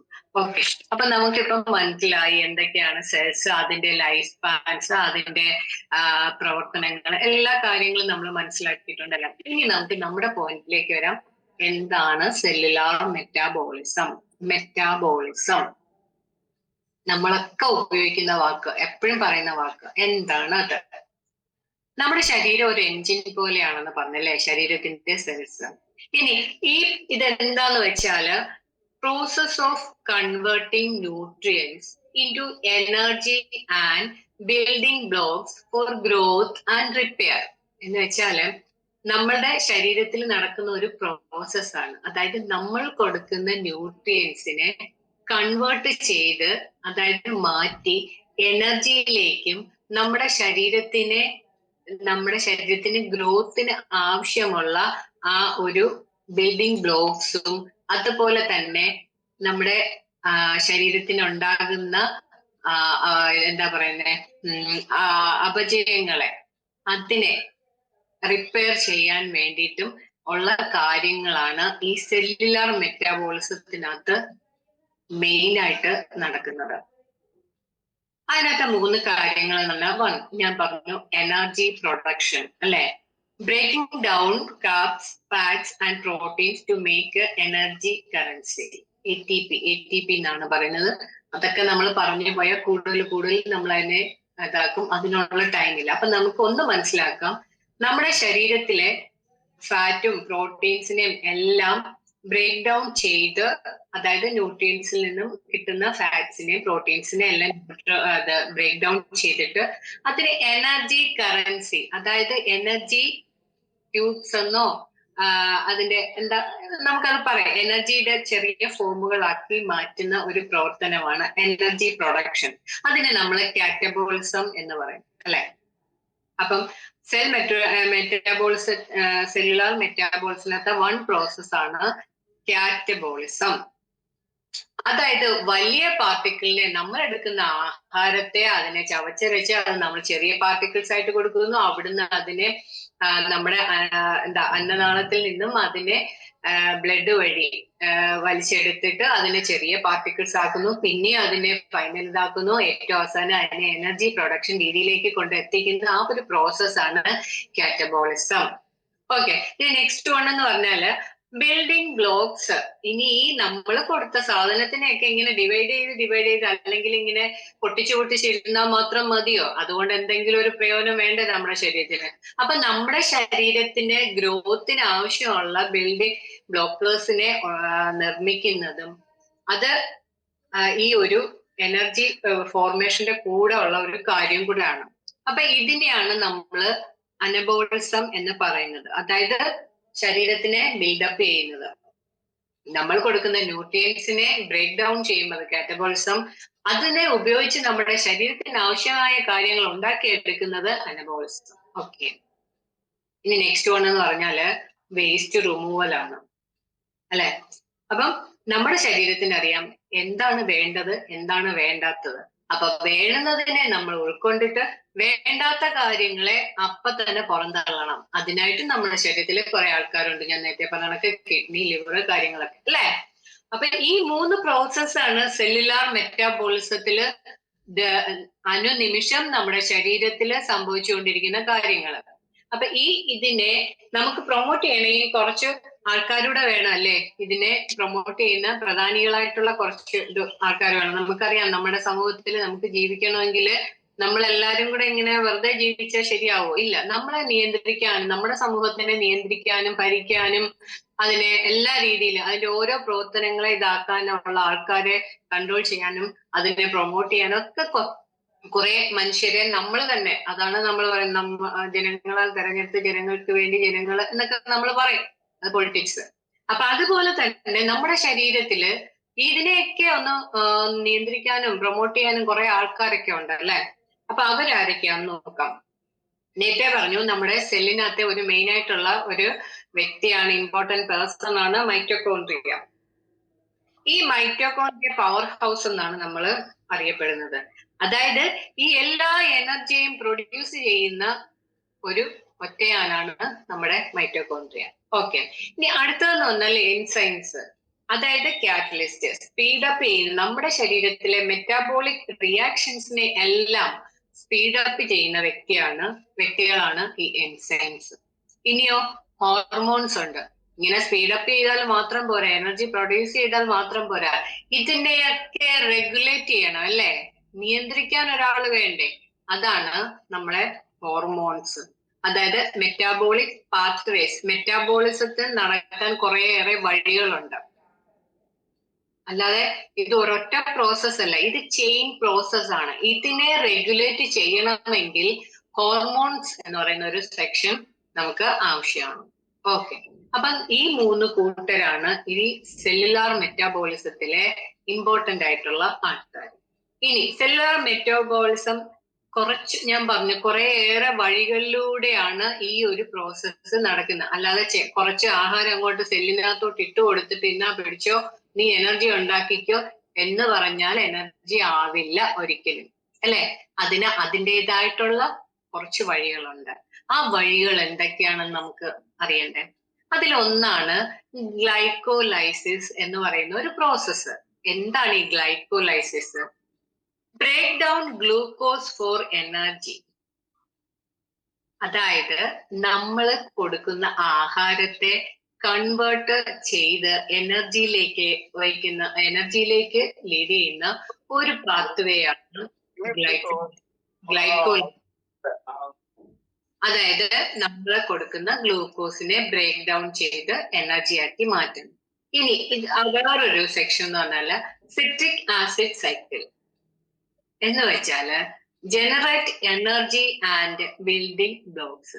ഈ എനർജിയെ ജനറേറ്റ് ചെയ്യാനും അതിനെ ബിൽഡിംഗ് ബ്ലോക്സ് ആയിട്ട് കൺവേർട്ട് ചെയ്യാനും ഉള്ള ഒരു പാത്വേ, ഒരു വഴിയാണ് സിട്രിക് ആസിഡ് സൈക്കിൾ. ഇനി അടുത്തതോ ഓക്സിഡേറ്റീവ് ഫോസ്ഫോറിലേഷൻ എന്ന് പറയും. അതെന്ന് പറഞ്ഞാല് പ്രൊഡ്യൂസ് ATP ഇൻ മൈറ്റോകോൺട്രിയ. അതായത് മൈറ്റോകോൺട്രിയയില് എനർജിയുടെ ഉൽപ്പാദിപ്പിക്കാൻ വേണ്ടി നടക്കുന്ന പ്രോസസ് ആണ് ഈ ഓക്സിഡേറ്റീവ് ഫോസ്ഫോറിലേഷൻ എന്ന് പറയുന്നത്. ഇനി അടുത്ത ഒരു സ്റ്റെപ്പ് കൂടെ ഉണ്ട്, ഫാറ്റി ആസിഡ് ഓക്സിഡേഷൻ, അതായത് break down fats for energy. ഇനി ഫാറ്റ്സിനെയും എനർജിയിലേക്ക് കൺവേർട്ട് ചെയ്യാനുള്ള ഒരു മെത്തേഡാണ് ഫാറ്റി ആസിഡ് ഓക്സിഡേഷൻ. അപ്പം നമ്മൾ മെയിൻ ആയിട്ട് ഒരു വഴി കൂടെ മാത്രമല്ല നമുക്ക് എനർജി ഫോർമേഷൻ ഉണ്ടാകുന്നതും നമ്മുടെ ഗ്രോത്ത് ആക്ഷൻസ് നടക്കുന്നത് അല്ലെ. ഡിഫറെന്റ് വേസിൽ പല വഴികളിൽ കൂടെയാണ് ഈ കാര്യങ്ങൾ നടക്കുന്നത്. നമുക്ക് തന്നെ അറിയാം, നമ്മൾ ചിലപ്പോൾ പണം സമ്പാദിക്കുന്നത് ഒരേ ഒരു വേയിലൂടെ ആയിരിക്കത്തില്ല. ചിലപ്പോൾ ബിസിനസ് കാണും, അതിനേക്കാളും വേറെ എന്തെങ്കിലും ഒരു സർവീസ് കാണും. അങ്ങനെ പല വഴിക്കൂടെ നമ്മൾ പണം സമ്പാദിക്കുന്നു എന്ന് പറയുന്നത് പോലെ ഈ ഒരു എനർജി ഫോർമേഷനും ഗ്രോത്ത് അങ്ങനെയുള്ള ആക്ടിവിറ്റീസ് എല്ലാം നടക്കുന്നത് ഡിഫറെന്റ് പല രീതിയിലും പല വഴിക്കൂടെയാണ്. അപ്പം നമുക്കിപ്പോ മനസ്സിലായി സെല്ലുലാർ മെറ്റാബോളിസത്തിന്റെ എന്താണ് അതിന്റെ പ്രോസസ്സ്, അതെങ്ങനെയൊക്കെയാണ് നടക്കുന്നത്, എന്താണ് അതിനെ പ്രൊമോട്ട് ചെയ്യുന്ന ആൾക്കാർ ആരൊക്കെയാണെന്നൊക്കെ നമുക്ക് മനസ്സിലായി അല്ലെ? ഓക്കെ. ഇനി ഈ ഒരു സെല്ലുലാർ മെറ്റാബോളിസത്തിനകത്ത് എന്തെങ്കിലും ഒരു ഡിസ്റെഗുലേറ്റഡ് ഇത് വന്നു കഴിഞ്ഞാല് നമ്മള് അസുഖങ്ങളിലേക്ക് പോകും അല്ലെ? അതാണ് നമ്മൾ എപ്പോഴും പറയുന്നത് ഷുഗർ, കൊളസ്ട്രോൾ, പ്രഷർ എന്നൊക്കെ നമ്മൾ പറയാറുണ്ട് അല്ലെ? അപ്പൊ ആ ഒരു രീതിയിലേക്ക് നമ്മൾ പോകും. Metabolic diabetes mellitus type 1 and 2, അതായത് നമ്മുടെ ഏറ്റവും അടുത്ത ചങ്ങാതിയായിട്ടുള്ള അല്ലെങ്കിൽ നമ്മളുടെ എല്ലാം ഫേമസ് ആയിട്ടുള്ള ഏറ്റവും ക്ലോസ് ആയിട്ടുള്ള ഫ്രണ്ട് ആണ് അല്ലെ ഷുഗർ. ആരോട് ചോദിച്ചാലും പറയാം ഷുഗർ ഉണ്ടോ. ഇപ്പൊ എല്ലാവരോടും ചോദിക്കും, ചായ കുടിക്കാൻ നേരത്തെ എല്ലാ വീട്ടമ്മമാരും ചോദിക്കും പഞ്ചസാര വേണോ, ഷുഗർ ഉണ്ടോ എന്ന് ചോദിച്ചിട്ടാണ്. അപ്പം അതൊരു സമൂഹത്തിലൊരു കോമൺ ഒരു ഇതായി മാറിക്കൊണ്ടിരിക്കുകയാണ് അല്ലെ ഷുഗർ. അപ്പൊ ബ്ലഡ് ഷുഗർ റെഗുലേറ്റ് ചെയ്യുന്ന ടിഷ്യൂസ് ആണ്.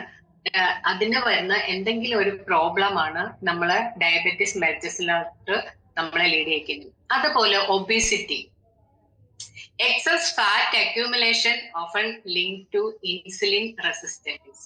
ഇൻസുലിന്റെ അഭാവത്തിൽ, അതിന്റെ ഇല്ലായ്മയില് അല്ലെങ്കിൽ കുറവായിട്ടുള്ള രീതിയിൽ നമ്മൾ കൊടുക്കുന്ന ആ ഗ്ലൂക്കോസിനെ എല്ലാം നമ്മൾ ഫാറ്റായിട്ട് അക്യൂമുലേറ്റ് ചെയ്യുന്ന ഒരു വേളയില് ഒബിസിറ്റി, അതായത് പൊണ്ണത്തടി എന്ന് പറയുന്ന ആ ഒരു രീതിയിലേക്ക് നമ്മൾ മാറ്റപ്പെടുന്നു. അതും ഒരു ഡിസോർഡറാണ്.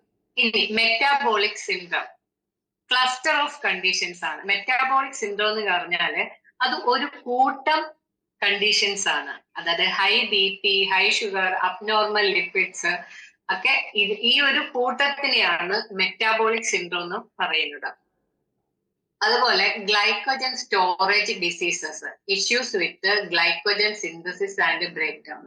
ഈ ഗ്ലൈക്കോജനെ, അതായത് ഗ്ലൂക്കോസിനെ ഗ്ലൈക്കോജനായിട്ട് കൺവേർട്ട് ആയിട്ട് അതിനെ സ്റ്റോർ ചെയ്ത് പിന്നെ ആവശ്യമുള്ള സമയത്ത് ഈ ഗ്ലൈക്കോജനെ ഗ്ലൂക്കോസ് ആക്കി മാറ്റി കൺവേർട്ട് ചെയ്ത് എനർജി ഫോം. ഇതാണ് നമ്മുടെ ശരീരം പലപ്പോഴും ചെയ്യുന്നത് അല്ലെ? എന്ത് കാര്യത്തിനെ ഒരളവ് വരെ സ്റ്റോർ ചെയ്ത് വെക്കാനുള്ള ഒരു കപ്പാസിറ്റി നമ്മുടെ ശരീരത്തിനുണ്ട്. അതായത് ഇപ്പൊ നിങ്ങൾ ഒരു സമയത്ത് ഫുഡ് എടുത്തില്ലെങ്കിൽ നിങ്ങൾക്ക് എനർജി ആവശ്യമല്ലേ? അപ്പൊ ഈ ഒരു സ്റ്റോറേജ് സിസ്റ്റം ശരീരത്തിന് ഇല്ല എന്നുണ്ടെങ്കിൽ എന്ത് ചെയ്യും? എനർജി ഇല്ലാതെ നമ്മൾ അവിടെ വാടി തളർന്ന് വീഴും. അതേസമയം നമുക്ക് ഉണ്ടാകുന്ന എക്സസീവ് ഗ്ലൂക്കോസിനെ ശരീരം ഇപ്പൊ ഇത്രയും മതി, ഇതിന്റെ ആവശ്യമേ ഉള്ളൂ എന്ന് പറഞ്ഞിട്ട് കുറച്ച് സ്റ്റോറേജ്, ബാക്കി വന്നതിനെ ആവശ്യത്തിന് സ്റ്റോറേജ് ചെയ്ത് വെച്ചാല് എപ്പോഴെങ്കിലും നമുക്ക് ഒരു ഫുഡിന്റെ ഒരു ഇതുപോലെ നമുക്കൊരു അഭാവം വരുന്ന സമയത്ത് നമ്മുടെ എനർജി കീപ്പ് ചെയ്യാൻ ഇത് സഹായിക്കും. അപ്പൊ അതിന് വരുന്ന ഒരു ബുദ്ധിമുട്ട്, ആ ഒരു സിന്തസിസിന് വരുന്ന ഒരു ബുദ്ധിമുട്ടാണ് ഗ്ലൈക്കോജൻ സ്റ്റോറേജ് ഡിസീസ് എന്ന് പറയുന്നത്. ഇനി hyper lipidaemia, elevated blood lipids, അതായത് കൊളസ്ട്രോള്, ട്രൈഗ്ലിസറൈഡ്സ്. നമ്മുടെ ബ്ലഡിനകത്ത് കൊളസ്ട്രോളും ട്രൈഗ്ലിസറൈഡും ഒക്കെ ഉയർന്ന അളവിൽ വരുമ്പോഴാണ് നമ്മൾ പലപ്പോഴും പറയാറുണ്ട് ടെസ്റ്റ് ചെയ്തു, ട്രൈഗ്ലിസറൈഡ് കൂടുതലാണ്, ഹാർട്ട് അറ്റാക്കിനുള്ള സാധ്യത കൂടുതലാണ് എന്ന് പറയാം അല്ലെ? അപ്പം അങ്ങനെയുള്ള ലിപ്പിഡിന്, ആ ഹൈപ്പർ ലിപ്പിഡിന് ആവശ്യത്തിൽ കവിഞ്ഞുള്ള ലിപ്പിഡ് നമ്മുടെ ശരീരത്തില് അക്യുമുലേറ്റ് ചെയ്യാൻ കാരണമാകുന്നതും ഈ മെറ്റാബോളിസത്തിന്റെ ഡിസോർഡർ കൊണ്ടാണ്. അതുപോലെ mitochondrial disorders, impaired energy production. ഇനി മൈറ്റോകോൺഡ്രിയൽ ഡിസോർഡർ വന്നു കഴിഞ്ഞാല് നമ്മൾ എത്ര ആഹാരം കഴിച്ചാലും നമ്മുടെ എനർജി പ്രൊഡ്യൂസ് ചെയ്യത്തില്ല. നമ്മൾ അവിടെ വാടിക്കുഴഞ്ഞ് ഇങ്ങനെ ഇരിക്കും, ചത്ത കൊടിയുടെ ഇങ്ങനെ ഇരിക്കും. അപ്പൊ ഈ ഒരു ഡിസോർഡർ ആണ് കോമൺ ആയിട്ട് മെറ്റാബോളിക് ഡിസോർഡേഴ്സ് എന്ന് പറയുന്നത്. ഇനി അതുപോലെ തന്നെ നമുക്ക് കുറച്ച് കാര്യങ്ങളൂടെ മനസ്സിലാക്കാനുള്ളതെന്ന് പറഞ്ഞാല് ഈ ഫാക്ടേഴ്സ് അഫക്റ്റിംഗ് മെറ്റാബോളിസത്തിന് എന്തെല്ലാം ഫാക്ടേഴ്സ് നമ്മുടേതായിട്ടുള്ള രീതിയിൽ അഫക്ട് ചെയ്യുന്നുണ്ട്. അതായത് നമ്മുടെ ലൈഫ് സ്റ്റൈല് എന്തൊക്കെയാണ്? Genetics, age, muscle mass, hormones, diet and exercise. ഈ 5 കാര്യങ്ങളാണ് നമ്മളുടെ മെറ്റാബോളിസത്തിനെ നേരിട്ട് അഫക്ട് ചെയ്യുന്ന കാര്യങ്ങൾ. ജെനറ്റിക്സ് എന്ന് പറഞ്ഞാല് നമുക്കറിയാം നമ്മുടെ ജനിതക ഘടന കൊണ്ട് എന്തെങ്കിലും കാരണങ്ങൾ കൊണ്ടാകുന്ന കാര്യങ്ങളാണ്. അതുപോലെ ഏജ് എന്ന് പറഞ്ഞാല് ഏജ് കൂടുന്തോറും മെറ്റാബോളിസം കുറവായിട്ട് വരും. അതുകൊണ്ടാണ് ഒരു 25 വയസ്സ് വരെ നമ്മുടെ ശരീരത്തിന് ഫുഡ് കൊടുത്താലും നമ്മുടെ ശരീരത്തിന് വളർച്ചയ്ക്ക് അത് ഉപയോഗിക്കും. 25 വയസ്സ് 30 വയസ്സ് കഴിഞ്ഞാല് ആ നേരത്തെ എടുത്ത അത്രയും ഒരു കൺസപ്ഷൻ നമുക്ക് ആവശ്യമില്ല, അത്രയും ഫുഡിന്റെ ആവശ്യമില്ല. അപ്പോഴാണ് ഇത് കൂടുതൽ സ്റ്റോറേജിലേക്കൊക്കെ പോകുന്നതും നമുക്ക് ആവശ്യമില്ലാത്ത അസുഖങ്ങൾ നമ്മുടെ ശരീരത്തെ ബാധിക്കുന്നത്. അതുപോലെ മസിൽ മാസ്, ഒരുപാട് മോർ മസിൽ ഫാസ്റ്റർ മെറ്റാബോളിസം എന്നാണ്. നല്ലപോലെ മസിൽ ഉള്ള ഒരു വ്യക്തിക്കാണെങ്കിൽ മെറ്റാബോളിസം ഫാസ്റ്റ് ആയിട്ടുള്ള രീതിയിൽ നടക്കും. അതുപോലെ ഹോർമോൺസ്, തൈറോയിഡ്, ഇൻസുലിൻ, ഈ ഹോർമോൺസ് ഒക്കെ നമ്മളുടെ മെറ്റാബോളിസത്തിനെ നിയന്ത്രിക്കുന്ന ഘടകങ്ങളാണ്. അതുപോലെ diet and exercise, what you eat and how active you are. എന്താണോ നമ്മുടെ ഉള്ളിലേക്ക് നമ്മൾ എടുക്കുന്നത് അതിനനുസരിച്ചായിരിക്കും നമ്മളുടെ ആക്ഷൻ, അല്ലെ? ആവശ്യമില്ലാത്ത, ശരീരത്തിന് ആവശ്യമില്ലാത്ത ഫുഡാണ് നമ്മൾ വെച്ച് എടുക്കുന്നത് എന്നുണ്ടെങ്കിൽ അത് നമ്മുടെ ശരീരത്തിനെ ദോഷം ചെയ്യും, അത് നമ്മുടെ പ്രവൃത്തികളിലും പ്രതിഫലിക്കും, അല്ലെ? ഓക്കെ, ഇനി how to boost or support metabolism. ഇനി എങ്ങനെയൊക്കെ നമ്മുടേതായിട്ടുള്ള രീതിയിൽ നമ്മുടെ മെറ്റാബോളിസത്തിനെ നമുക്ക് എങ്ങനെ ഹെൽപ്പ് ചെയ്യാൻ കഴിയും, അല്ലെ? അതുകൂടെ നോക്കാം. Eat more protein rich foods. ഇതാ, ഈ protein lacks more energy to digest. അതായത് പ്രോട്ടീൻ ആയിട്ടുള്ള ഫുഡ് കൂടുതലായിട്ട് എടുക്കുക, അത് കൂടുതൽ എനർജി ഫോർമേഷന് സഹായിക്കും. അതുപോലെ സ്റ്റേ ഹൈഡ്രേറ്റഡ്, എപ്പോഴും നല്ല പോലെ ജലാംശം വേണം നമ്മുടെ ശരീരത്തില്. അതായത് ജലം എന്ന് പറയുന്നത് മെറ്റാബോളിക് പ്രോസസ്സിന്റെ ഒരു ഇമ്പോർട്ടന്റ് ആയിട്ടുള്ള ഒരു കാര്യമാണ്. അതുപോലെ exercise regularly build muscle boost metabolism. Exercise നമ്മൾ റെഗുലറായിട്ട് നമ്മൾ എക്സസൈസ് ചെയ്യുമ്പോൾ ആണ് നമ്മുടെ മെറ്റാബോളിസം നമ്മുടെ മസിൽസ് നല്ല രീതിക്ക് പ്രവർത്തിക്കുന്നതും നമ്മുടെ മെറ്റാബോളിസം നല്ല രീതിയിൽ നടക്കുന്നതും. ഇനി ഗെറ്റ് ഇനഫ് സ്ലീപ്പ്, നമ്മൾ എപ്പോഴും പറയുന്നതാണ് അല്ലെ. Poor sleep can disturb metabolic hormones. ശരിയായ ഉറക്കം കിട്ടിയില്ലെങ്കിൽ അത് മെറ്റാബോളിസത്തിനെ സഹായിക്കുന്ന ഹോർമോൺസിനെ പ്രൊഡ്യൂസ് ചെയ്യാനുള്ള ആ ഒരു സംവിധാനത്തെ തകിടം മറിക്കും. അപ്പൊ ആ ഹോർമോൺ കുറയുന്നത് കാരണം മെറ്റാബോളിസവും കുറയും. അതുപോലെ തന്നെ manage stress. Chronic stress can slow metabolism. Stress കൂടിയാലും മെറ്റാബോളിസത്തിന്റെ അവസ്ഥ തകരാറിലാകും. അതായത് പ്രോപ്പർ ആയിട്ടുള്ള സെൽ മെറ്റാബോളിസം നടക്കില്ല. ഇനി എന്തൊക്കെയാണ് ഈ മെറ്റാബോളിസ് ഹോർമോൺ എന്നും കൂടെ നമുക്ക് നോക്കാം, അല്ലെ. ഇൻസുലിന്, ഗ്ലൂക്കഗോൺ, തൈറോയിഡ്, കോർട്ടിസോൾ, ഇതൊക്കെയാണ് മെറ്റാബോളിസത്തിനെ അഫക്ട് ചെയ്യുന്ന ഹോർമോൺസ്, അല്ലെ. ഇൻസുലിൻ ആണെങ്കിൽ ബ്ലഡിലെ ഷുഗറിനെ റെഗുലേറ്റ് ചെയ്യാനും അതുപോലെ തന്നെ ഗ്ലൈക്കോജൻ സ്റ്റോറേജിന് സഹായിക്കുന്നു. അതുപോലെ ഗ്ലൂക്കഗോൺ എന്ന് പറയുന്നത് rises blood sugar, mobilise energy. അതായത് ഈ ഗ്ലൈക്കോജനെ തിരിച്ച് ആവശ്യമുള്ളപ്പോഴത്തേ നമുക്ക് ഗ്ലൂക്കോസ് ആക്കി അല്ലെങ്കിൽ എനർജി ആയിട്ട് നമ്മുടെ ശരീരത്തിലേക്ക് തിരിച്ചു കൊണ്ടുവരുന്നു. അത് ഗ്ലൂക്കഗോൺ ചെയ്യുന്ന ജോലിയാണ്. അതുപോലെ thyroid hormone T3 and T4 set metabolic rate. നമുക്ക് പലരും പറഞ്ഞ തൈറോയിഡിന്റെ ഹൈപ്പറും ഹൈപ്പോ ഒക്കെ ഉള്ള സമയത്ത് ഹൈപ്പർ ആണെങ്കിൽ അവര് ഹൈപ്പർ ആക്ടിവിറ്റി ആയിരിക്കും, ഓടി നടക്കും, എങ്ങും അടങ്ങിയിരിക്കത്തില്ല, ഭയങ്കര ജോലിയായിരിക്കും, സംസാരമായിരിക്കും, ബഹളമായിരിക്കും. എന്തുകൊണ്ടാണ്? അവരുടെ ആ സെല്ലുലാർ മെറ്റാബോളിസം കൂടി ഹൈപ്പർ രീതിയിലേക്ക് പോകും. ഇനി കുറഞ്ഞാലോ നേരെ വിപരീതം. ഇനി ലെപ്റ്റിൻ എന്ന് പറയുന്ന ഹോർമോൺ കൺട്രോൾ ചെയ്യുന്നത് നമ്മുടെ വിശപ്പിനെയും എനർജി ബാലൻസിനെയാണ്. നമുക്ക് വിശപ്പ് തോന്നിയാലല്ലേ നമ്മൾ ഫുഡ് കഴിക്കത്തുള്ളൂ. അപ്പൊ അതിനെ നിയന്ത്രിക്കുന്ന അല്ലെങ്കിൽ അതിനെ ഇതാക്കുന്ന ലെപ്റ്റിൻ എന്ന് പറയുന്ന ഹോർമോൺസ്. അതുപോലെ കോർട്ടിസോളും നമുക്ക് എല്ലാവർക്കും അറിയാവുന്നതാണ്. സ്ട്രെസ് ഹോർമോൺ എന്ന് പറയുന്നത് കോർട്ടിസോളിനെയാണ്. അത് നമ്മുടെ ഗ്ലൂക്കോസ് മെറ്റാബോളിസത്തിനെ അഫക്റ്റ് ചെയ്യും ഏറ്റവും കൂടുതലായിട്ട്.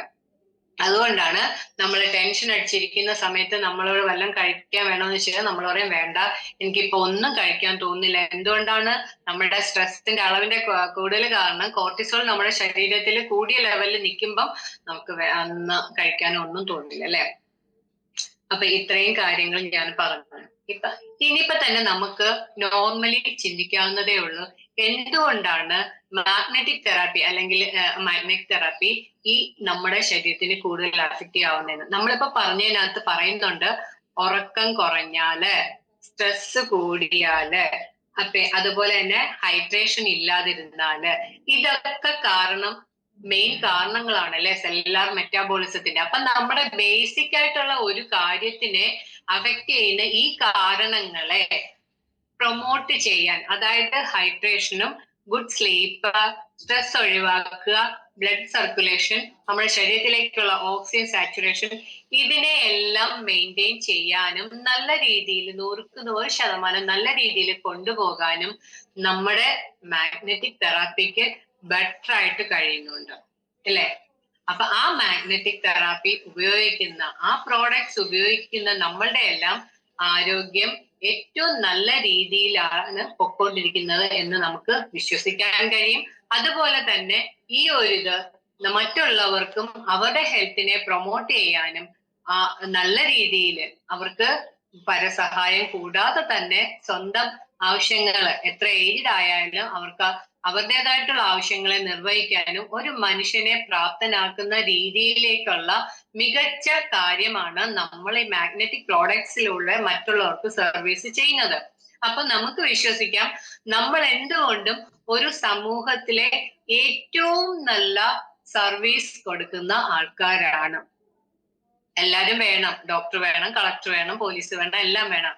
ബട്ട് ഒരു മനുഷ്യന് വേണ്ട ഹെൽത്തും വെൽത്തും ഹാപ്പിനെസ്സും 100% കൊടുക്കാൻ കഴിയുന്ന ഒരു പ്രോഡക്റ്റ് ആണ് നമ്മൾ ഇന്ന് സമൂഹത്തിലേക്ക് ഇൻട്രൊഡ്യൂസ് ചെയ്യുന്നത്. അതിനെ കുറിച്ചുള്ള അവയർനെസ് കൊടുക്കാനാണ് നമ്മള് ഈ എന്താ പറയുന്നത്, എല്ലാവരും ഉറങ്ങുന്ന സമയത്ത് നമ്മൾ എഴുന്നേറ്റ് ഈ സൂമിന്റെ മുന്നിൽ വന്നിരുന്ന് നമുക്ക് ഇതിനകത്ത് നിന്ന് കിട്ടുന്ന കാര്യങ്ങളെല്ലാം മനസ്സിലാക്കി നമ്മുടെ കോൺഫിഡൻസ് ലെവൽ കൂട്ടി നമ്മൾ ആ കോൺഫിഡൻസ് നമ്മൾ പോകുന്ന ആൾക്കാരിലേക്ക്, അതായത് നമ്മൾ കാണാൻ പോകുന്ന വ്യക്തികളിലേക്ക് പകർന്ന് അവരെ ഇതിന്റെ കാര്യങ്ങളെ അത് അവർക്ക് പ്രോപ്പർ ആയിട്ടുള്ള ഒരു അവയർനെസ് കൊടുത്ത് അവരെയും ഈ ഒരു പാതയിലേക്ക് കൊണ്ടുവരാൻ നമ്മൾ എത്രമാത്രം എഫോർട്ട് ഇടുന്നോ അത്രയും നമ്മുടെ ആ പേഴ്സണാലിറ്റി എന്ന് കൂടുകയാണ്. ഓക്കെ, നമ്മൾ ഇന്ന് ഈ ഒരു പ്ലാറ്റ്ഫോമിൽ എത്തിയിട്ടുണ്ടെങ്കിൽ നമുക്ക് എല്ലാവർക്കും മനസ്സിലാക്കാൻ കഴിയും നമ്മുടെ ഹെൽത്തും വെൽത്തും ഹാപ്പിനെസ്സും കൂടി അതുപോലെ തന്നെയാണ് നമ്മൾ ഏറ്റവും ഉയർന്ന പേഴ്സണാലിറ്റി ഡെവലപ്മെന്റിലേക്ക് പോയിക്കൊണ്ടിരിക്കുകയാണ് അല്ലെ? പറയാൻ കഴിയില്ലേ? നമ്മൾ ഇന്ന് ഏറ്റവും കൂടുതൽ നല്ല വ്യക്തികളാണ്, നമ്മൾ ഇന്ന് ഏറ്റവും കൂടുതൽ പോസിറ്റീവ് മൈൻഡ് ഉള്ളവരാണ്, നമ്മൾ ഇന്ന് ഏറ്റവും കൂടുതൽ മറ്റു വ്യക്തിയുടെ ഒരു സന്തോഷം അല്ലെങ്കിൽ അവരുടെ ഒരു വെൽനെസ് ആഗ്രഹിക്കുന്ന വ്യക്തികളായി ഇന്ന് ഈ ബയോട്ടോറിയത്തിലെ എല്ലാ ലീഡേഴ്സും മാറിക്കഴിഞ്ഞിരിക്കുന്നു.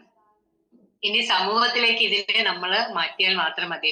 അപ്പൊ നമുക്ക് ഇന്ന് ഞാൻ പറഞ്ഞതെന്ന് പറഞ്ഞാല് നമ്മുടെ ഈ ഒരു കുഞ്ഞൻ പ്രോസസ്സിലൂടെ നമ്മുടെ ശരീരത്തിലെ മൊത്തത്തിലുള്ള മാറ്റങ്ങളും കാര്യങ്ങളും ഡെവലപ്മെന്റുകളുമാണ് ഞാൻ പറഞ്ഞത്.